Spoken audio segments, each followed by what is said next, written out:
बिहार में विधानसभा चुनाव के नजदीक आने के साथ ही तमाम राष्ट्रीय नेता बिहार का रुख कर रहे हैं। इस बीच बिहार की राजनीति में असदुद्दीन ओवैसी ने भी अपनी मौजूदगी दर्ज कराई, जहां उन्होंने मुख्यमंत्री नीतीश कुमार, राजद नेता लालू यादव और तेजस्वी यादव पर तीखे हमले किए। बता दें कि किशनगंज की अपनी एक रैली में ओवैसी ने नीतीश पर सवाल उठाते हुए कहा कि उनकी धर्मनिरपेक्ष छवि केवल कागजी है।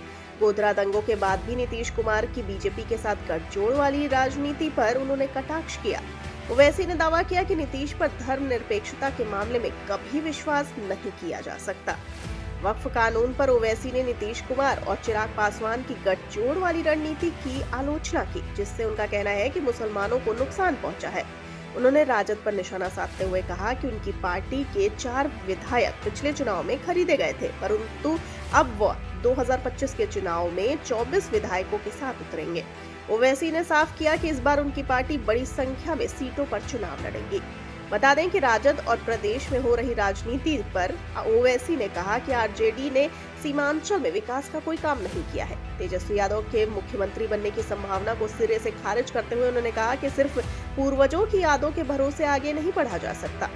असदुद्दीन ओवैसी ने कहा कि तेजस्वी को जनता की सेवा करने का हुनर सीखना होगा और ये सोच अब पुरानी हो गई है कि पिता की विरासत बेटे को नेता बना देगी।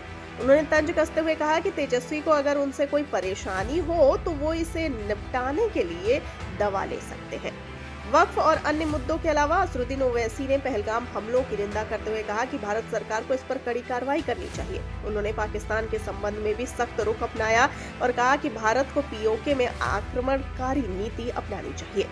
असदुद्दीन ओवैसी के बयान बिहार के राजनीतिक माहौल को और गरमाएंगे। उन्होंने अपनी पार्टी की मजबूती और राष्ट्रवादी नीतियों के प्रति एकता दिखाई और 2025 के चुनाव में अपनी चुनौती का अलख जगाया।